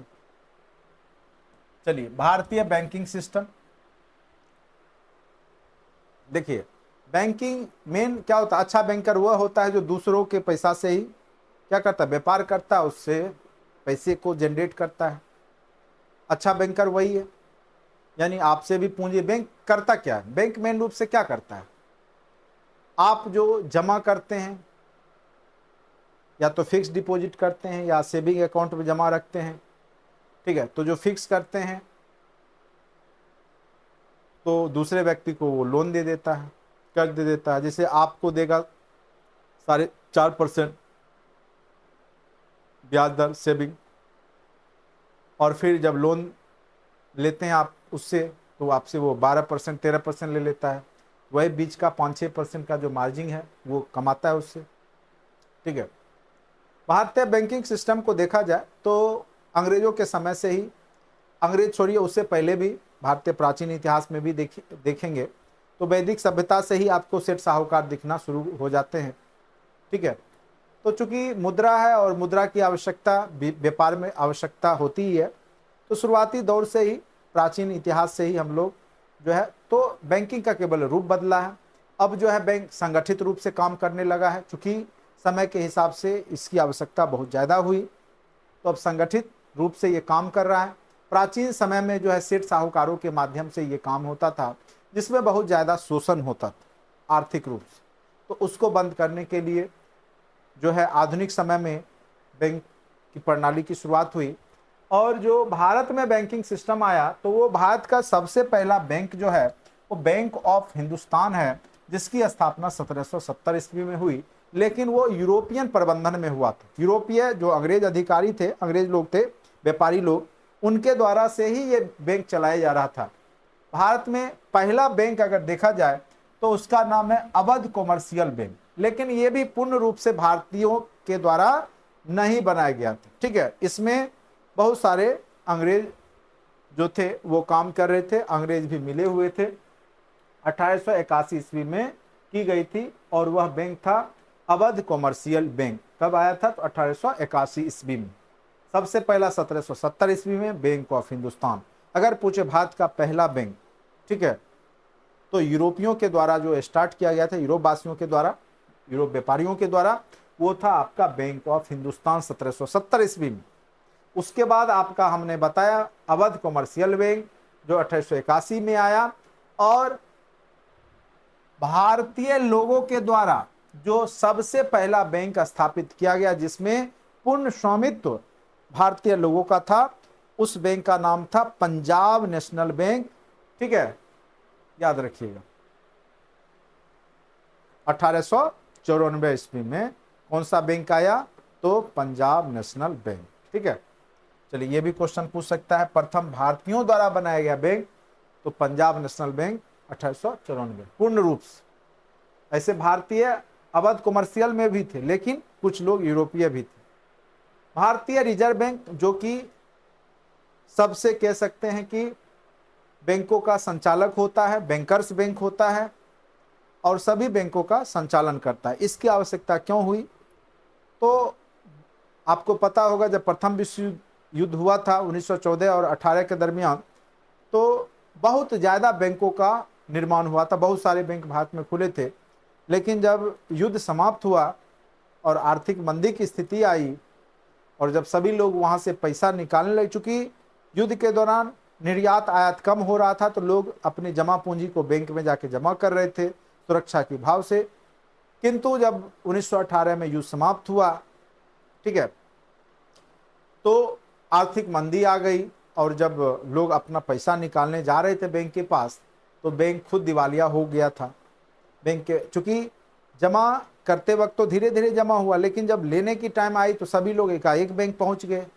उसमें से बैंक ने बहुत लोग को कर्ज दे रखा है, तो वहाँ पे क्या हुआ कि बहुत ज़्यादा संख्या में जो है बैंक रातों रात भाग गई, या फिर बैंक दिवालिया हो गई। बैंक लोगों के जो जमा पूंजी थी उसको नहीं दे पाए, जिससे लोगों के अंदर जो है बैंक के प्रति अविश्वास की भावना आई। तो ये सब को देखते हुए जो ब्रिटिश सरकार थी, उसने भारत का एक केंद्रीय बैंक का निर्माण किया। और कब किया? तो 1 अप्रैल 1935 ईस्वी को 5 करोड़ का पूंजी के साथ। तो कई बार पूछेगा भारतीय रिजर्व बैंक की स्थापना कब हुई, तो याद रखिएगा 1 अप्रैल 1935 ईस्वी को 5 करोड़ रुपया के साथ भारतीय रिजर्व बैंक की स्थापना हुई थी, जो कि आगे चल करके इसका राष्ट्रीयकरण, जब आपके देश को आज़ादी मिली 1947 में, उसके बाद 1 जनवरी 1949 ईस्वी को इसको राष्ट्रीयकरण कर दिया गया, यानी इसका जो शेयर होगा उसको सरकार ने खरीद लिया, भारतीय सरकार ने 1 जनवरी 1949 को इसका राष्ट्रीयकरण कर दिया गया। और इसका मुख्यालय कहाँ पे है? तो मुंबई। ठीक है, और इसके 4 अन्य स्थानीय बोर्ड भी हैं, मुंबई, कलकत्ता, चेन्नई और नई दिल्ली में। तो मेन इसका जो है ओवरऑल ऑफिस मुंबई में ही है, लेकिन जो स्थानीय स्तर के जो इसके ऑफिस हैं वो मुंबई, कलकत्ता, चेन्नई और नई दिल्ली में भी है। ठीक है, ये कार्य क्या करता है? तो जो करेंसी है, जो नोट है, वो जारी करता है, न्यूनतम निधि पद्धति को अपनाता, आरक्षण यानी 200 लाख करोड़ रुपया, ठीक है, ये अपने पास रखेगा। उसके बाद ही 200 करोड़ रुपया, मैंने लाख जोड़ दिया, 200 करोड़ रुपया, ठीक है, 200 करोड़ रुपया, जिसमें से 115 करोड़ का सोना और 85 करोड़ का कैश ये अपने पास रिजर्व रखता है, और उसके बाद ही वो करेंसी नोट को जारी करता है। ठीक है, तो न्यूनतम निधि पद्धति अपनाता है, और इस पद्धति में आरबीआई के पास स्वर्ण और विदेशी ऋण पत्र कुल मिलाकर के कितने होने चाहिए? 200 करोड़ रुपये। ठीक है, ये नहीं कि राजस्व घाटा लग गया तो छाप देगा, मनी को छाप देगा। ठीक है, ऐसा बैंक नहीं करता है। तो जितने का इसके पास जो है खनन से स्वर्ण मुद्रा भंडार इसका बढ़ता है, तो उतने का ही ये करेंसी, न्यू करेंसी जारी करता है। अगर वित्तीय अनियमितता के कारण कोई स्थिति आई, तो अगर करेंसी नोट जारी किया, तो फिर उसको जो है आरबीआई अपने पास कंट्रोल, जब वो ठीक होता है तो वो अपने पास फिर से वो उस करेंसी को अन्य माध्यमों से, कई जो मौद्रिक नीतियां उसके माध्यम से अपने पास फिर ले लेता है। ठीक है, तो जिसमें न्यूनतम 115 करोड़ का क्या होना चाहिए? सोना होना चाहिए हर हमेशा। ये रिजर्व रखता है 115 करोड़ रुपये का सोना और 85 करोड़ का कैश, ये हर हमेशा रिजर्व बैंक अपने पास जारी रखता है। उसके बाद ही वो जो है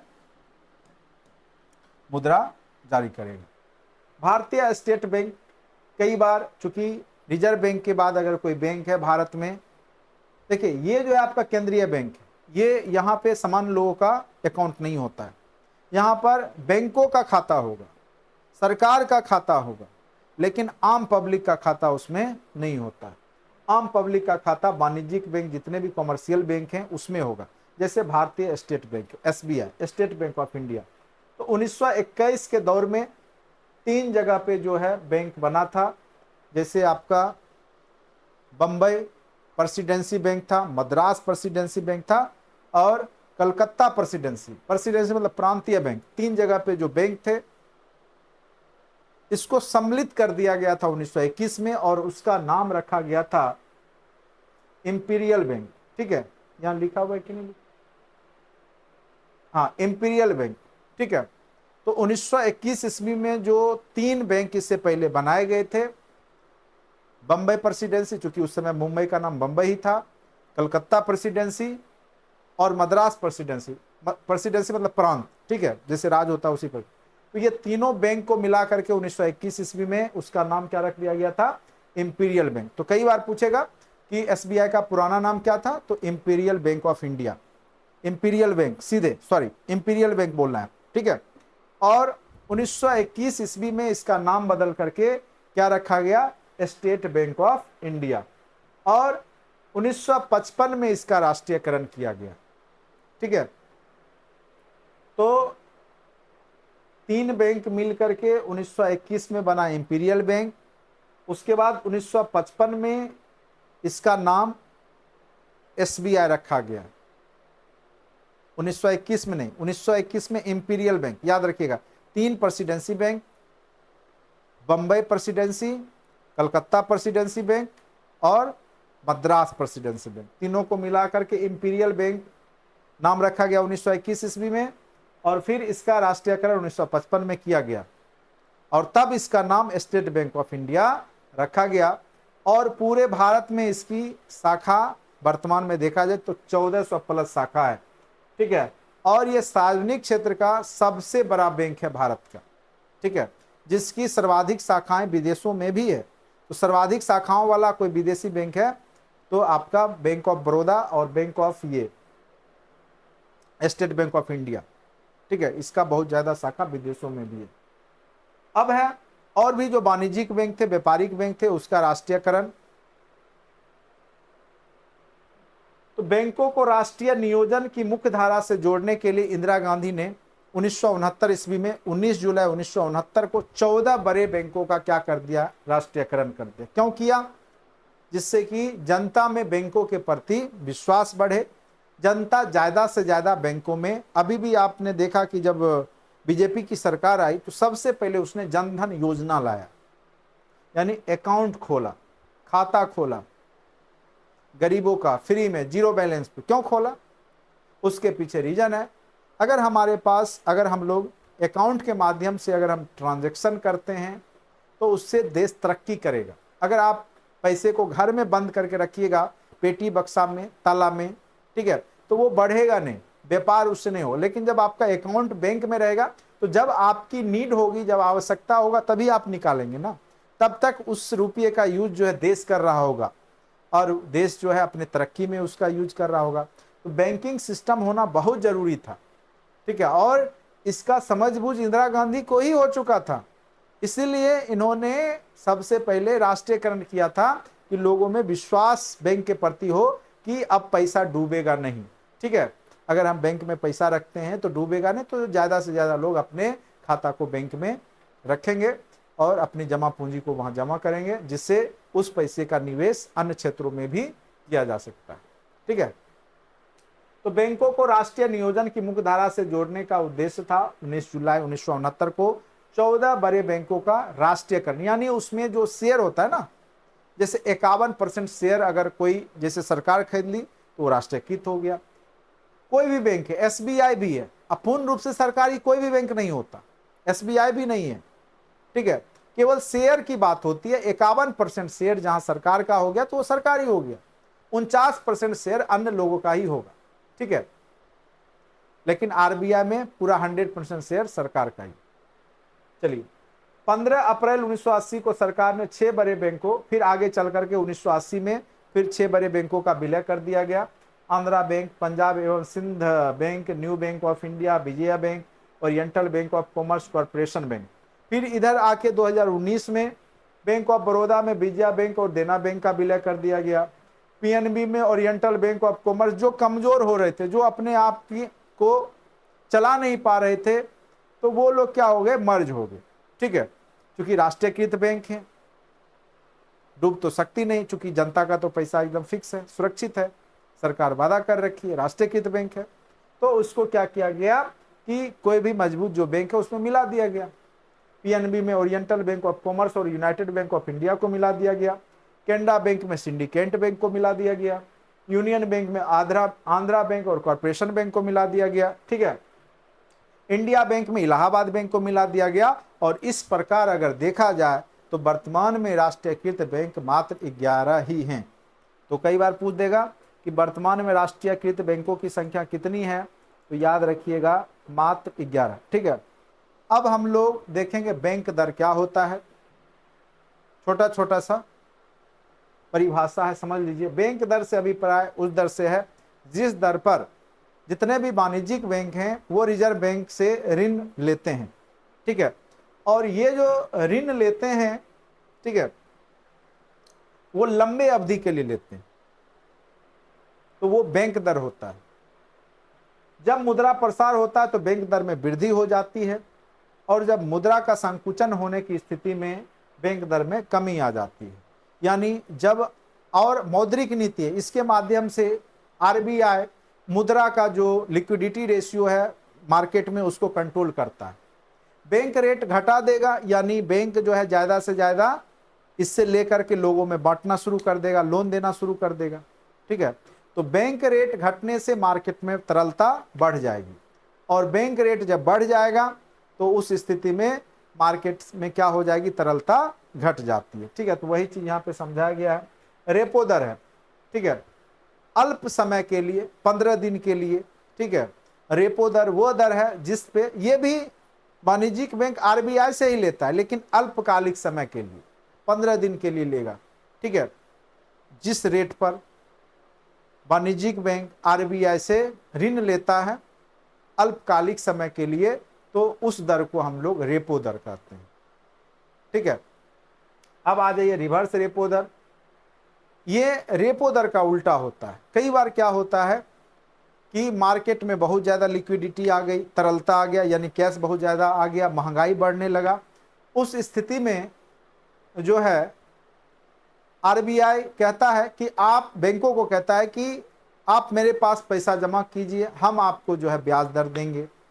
ठीक है, तो उस समय जो है वो अपना ब्याज दर बढ़ा देता है, जिससे बैंक क्या करता है, लोन ना दे करके आरबीआई के पास पैसा रखना शुरू कर देता है। उसके एवज में आरबीआई उसको इंटरेस्ट देता है, तो उसी को रिवर्स रेपो दर कहते हैं। यह रेपो दर से उल्टा होता है। बैंकों के पास दिन भर के कामकाज के बाद बहुत बड़ी रकम शेष बच जाती है। बैंक वह रकम अपने पास रखने के बजाय, अब बैंक अपने पास रखेगा तो उसको कुछ नहीं मिलेगा, तो वो क्या करेगा कि आरबीआई के पास रख देगा अल्पकालिक समय के लिए, जब जरूरत होगा तो फिर ले लेगा। तो उससे कुछ उसको ब्याज मिल जाता है, तो उसी को क्या बोलते हैं, रिवर्स रेपो दर कहते हैं। रेपो दर का ये उल्टा होता है, यानी आरबीआई जब अन्य बैंकों से उधार लेती है एक दर पे, और क्यों लेती है, क्योंकि उसको लिक्विडिटी को कम करना होता है, बाकी वो किसी को कर्ज नहीं दे रही है, केवल मौद्रिक नीति के माध्यम से रुपया ज्यादा नहीं हो मार्केट में, उसको कंट्रोल करने के लिए ऐसा करती है। ठीक है, अब आज एक कैश रिजर्व रेशियो देखिए, आरबीआई गाइडलाइन देता है कि आपको कुछ रकम जो है कैश के रूप में रखना होगा, ये मौद्रिक नीति है। अगर उसने कैश रिजर्व रेशियो बढ़ा दिया, अगर मार्केट में ज्यादा पैसा आ गया है लोगों के पास, अब जा रहा है कोई खरीदने के लिए, अब कोई मान के चलिए टमाटर खरीदने जा रहा है 500 रुपये केजी, इसका मतलब क्या है, महंगाई बहुत चरम सीमा पे है। तो इस स्थिति में यानी लोगों के पास पैसा मार्केट में है, जमीनें हो गई, अभी देखिए महंगाई किस हिसाब से बढ़ रही है। ठीक है, तो चूंकि महंगाई तब बढ़ेगी जब लोगों के पास पैसा आ जाएगा। और पैसा कैसे आएगा? तो जब आरबीआई जो है ज़्यादा से ज़्यादा तरलता, जैसे अन्य माध्यमों से, जैसे सरकार जो है खर्च करती है बहुत सारे सार्वजनिक योजनाओं पे, टैक्स में छूट दे देगी, ठीक है। बैंक लोन जो है सस्ते ऋण ब्याज दर पे लोन देना शुरू करेगा तो मार्केट में पैसा ज़्यादा आ जाता है, ठीक है। तो कैश रिजर्व रेशियो के माध्यम से आरबीआई फिर कंट्रोल करता है। बैंक को बोलेगा कि आप जितना भी रुपया नगद है उसका 5% जो है हमारे पास जमा कीजिएगा, 4% आप मेरे पास रखिएगा कैश के रूप में। तो बैंक के पास तो 4% घट गया, तो उस 4% पैसा उसको आरबीआई के पास जमा रखना पड़ा। तो उस स्थिति में वो कम जो है ऋण मुहैया करेगा। तो इससे क्या होगा कि मार्केट में जो है मनी का फ्लो कम होगा, ठीक है। प्रत्येक व्यापारिक बैंक अपनी कुछ जमाओं का निर्धारित प्रतिशत भाग रिजर्व बैंक के पास सदैव जमा के रूप में रखता है, जिसको कि सीआरआर कहते हैं। जब रिजर्व बैंक की शाखा मुद्रा में वृद्धि करना चाहता है तो इस अनुपात में कमी कर देता है, ठीक है। साख मतलब ऋण मुहैया करना। अगर जैसे अभी कोरोना के बाद क्या हुआ कि आर्थिक स्थिति, आर्थिक गतिविधि स्लो हो गया, तो उस स्थिति में आरबीआई ने क्या किया कि ब्याज दर घटा दिया, ठीक है। तो उस स्थिति में क्या हुआ कि सीआरआर को भी घटा दिया गया होगा, जिससे कि मार्केट में रुपया ज्यादा जाए। कैश वो अपने पास कम रखेगी, मार्केट में लोगों के पास ज्यादा पैसा जाएगा, जिससे कि आर्थिक जो उन्नति है वो बढ़ेगा, ठीक है। तो खास करके ऐसा करती है। यदि वह शाखा मुद्रा में कमी करना यहाँ शाखा लिखा गया, वो साख मुद्रा में कमी करना चाहता है तो इस अनुपात में वृद्धि कर देता है। और जब वो चाहता है कि लोगों के पास जो है कमी हो जाए, साख ऋण ना मिले, महंगा ऋण मिले, उस स्थिति में वो सीआरआर को क्या करेगा, बढ़ा देगा। यानी जो कैश का जो अनुपात है अपने पास रखने का सभी बैंकों का, उसकी मात्रा बढ़ा देगा, स्वाभाविक सी बात। तो बैंक के पास रुपया घट जाएगा तो वो कम जो है कर्ज देगा। चलिए, उम्मीद करते हैं समझ में आ गया होगा। अब एक आता है वैधानिक तरलता अनुपात, स्टैट्यूटरी लिक्विडिटी रेशियो। बैंकों को अपने जमा राशियों में से कुछ प्रतिशत प्रतिभूतियों के रूप में खुद के पास रखना होता है, ठीक है। या तो वो गवर्नमेंट सिक्योरिटी पेपर हो सकता है, बॉन्ड पेपर हो सकता है, वो सब जो है वो अपने पास रखता है। और इस दर को वैधानिक तरलता अनुपात कहते हैं। यदि रिजर्व बैंक को, फिर यही चीज है, रिजर्व बैंक को साख यानी ऋण मुद्रा प्रसार करना होता है तो इस अनुपात को कम कर दिया जाता है ताकि बैंकों के पास तरल कोषों में वृद्धि हो सके, ठीक है।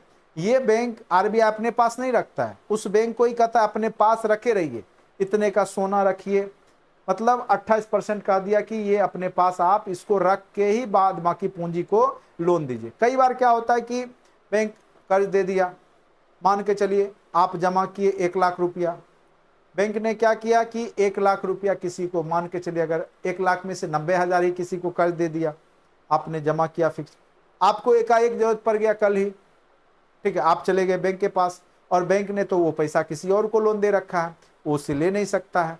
उस स्थिति में बैंक जो है, बैंक पर से लोगों का विश्वास, जब आपको बैंक जब आपको रिटर्न नहीं करेगा, जब आप लेने जाएंगे तो लोगों का विश्वास हटेगा, और ये खबर जब आप दूसरे को बताएंगे तो वो फिर खुद, जो दूसरा व्यक्ति भी जमा कर रखा है वो भी बैंक के पास पैसा लेने पहुंच जाएगा। तो उस स्थिति में क्या हो जाएगा, बड़ी नाजुक स्थिति हो जाएगी बैंक, ठीक है। तो वो आरबीआई के पास दौड़ेगा। तो वो सब से बचने के लिए बैंक को एक दिशा निर्देश देता है आरबीआई कि वो आप marginal standing facility, sorry statutory liquidity ratio कुछ रखिए अपने पास, उसको आपको लोन में नहीं देना है, ठीक है। तो अगर उसकी मात्रा बढ़ा दिया तो साख कम देगा, वो घटा देगा तो वो साख ज्यादा देगा, यानी ऋण ज्यादा देगा। तो वैधानिक तरलता अनुपात उसी को कहते हैं। एमएसएफ मार्जिनल स्टैंडिंग फैसिलिटी है, जब एकाएक बैंक के पास मनी नहीं है और जो सेविंग अकाउंट वाले लोग हैं जो वहाँ खाता खुला रखे हैं वो पैसा लेने चले गए, तो उस स्थिति में बैंक आरबीआई के पास दौड़ता है और आरबीआई क्या करता है कि उसको प्रतिभूति के बदले में कुछ गिरवी रखवा करके, जो भी गवर्नमेंट सिक्योरिटी है या जो भी बॉन्ड है उसको रख करके उसको उस दिन के लिए वो कर्ज दे देता है, लोन दे देता है, लेकिन वो 1-2 दिन के लिए देगा, तो उस स्थिति में उसको मार्जिनल स्टैंडिंग फैसिलिटी कहते हैं। ये क्या है? वह दर जिस पर बैंक रिजर्व बैंक से प्रतिभूतियों के एवज में कुछ रखता है उसके यहाँ, ठीक है, यानी प्रतिभूति जो भी सिक्योरिटी पेपर है, ठीक है, गवर्नमेंट सिक्योरिटी पेपर होता है जिसका एक वैल्यू होता है, तो वो रख करके वो ऋण लेता है। इस दर को, जिस दर पे वो लेता है उसको मार्जिनल स्टैंडिंग फैसिलिटी कहते हैं। इसकी शुरुआत 9 मई 2011 से हुई। तो ये लोगों में बैंक के प्रति विश्वास बना रहे, मौद्रिक नीति कंट्रोल में रहे, तो ये सब मौद्रिक नीतियां जो है बैंकों के माध्यम से जारी किया जाता है, ठीक है। अब छापे खाने कहाँ कहाँ हैं? तो यहाँ पर डाक संबंधी लेखा एक महाराष्ट्र में है, नासिक में, ठीक है, Indian security press Nashik Maharashtra में है। नासिक में डाक संबंधी जितने भी कागजात हैं, लेखन जो टिकट वगैरह होता है, लेखन सामग्री, विभिन्न टिकट, अदालती एवं गैर अदालती जो है स्टाम्प, बैंकों के चेक, उसके बाद ड्राफ्ट, ठीक है, सरकारी एवं वित्त निगमों के प्रतिभूति जो सिक्योरिटी पेपर है, बॉन्ड है, ये सब की छपाई की जाती है नासिक में। करेंसी में आपका 1, 2, 5, 10, 50, 100, 200, 500, 2000 रुपये के बैंक नोट। अब 1 रुपया 2 रुपया का नोट नहीं छापा जाता है, ठीक है, पहले छापा जाता था। भारत में 5 टकसालें हैं। टकसाल जहाँ सिक्का का ढलाई होता है, सिक्का बनाया जाता है, मुंबई, कोलकाता, हैदराबाद और नोएडा में, सबसे ज़्यादा नोएडा में सक्रिय है, ठीक है। मुद्रा बाजार, चलिए अब मुद्रा बाजार आ गया, तो इसको अब नेक्स्ट क्लास के लिए रखते हैं। एक क्लास और होगा जिसमें हम आपको मुद्रा बाजार और उसके आगे टैक्स सिस्टम, जीएसटी, कर प्रणाली, ठीक है, और जो भी बचा खुचा टॉपिक है उसको कवर कर देंगे। उम्मीद करते हैं कि हमने जो समझाने का प्रयास किया है वो आपको समझ में आया होगा, ठीक है। अगर आपको वीडियो अच्छा लगता है तो ज़रूर लाइक करें। अगर आप कोर्स से जुड़ना चाहते हैं, ऑलरेडी सारे टॉपिक को कवर किया जा चुका है, कंटेंट में पड़ा हुआ है और बहुत ही कम प्राइस में आपको अभी कोर्स दिया जा रहा है, मात्र 599 में। निश्चित रूप से जुड़िए और इसमें उन्हीं तथ्यों को हमने बताने का प्रयास किया जो आपके एग्जाम के दृष्टिकोण से महत्वपूर्ण है। यहाँ से क्वेश्चन पूछे जाते हैं, ठीक है। तो ये था आपका इकोनॉमिक्स का गरीबी, बेरोजगारी और बैंकिंग जो सिस्टम है, जो मौद्रिक नीति है, उसके बारे में हमने आपको आज बताया। नेक्स्ट क्लास में आपका टैक्स सिस्टम हो गया, फिर शेयर मार्केट हो गया, बॉन्ड हो गया, ये सब के बारे में आपको चर्चा करेंगे। और फिर समितियां हो गई और फिर अंतर्राष्ट्रीय संगठन जैसे WTO है, IMF है, वर्ल्ड बैंक है, यहाँ सबसे क्वेश्चन पूछे जाते हैं। तो वो सब टॉपिक नेक्स्ट क्लास में आपका कवर हो जाएगा। तो आज के लिए इतना ही, धन्यवाद।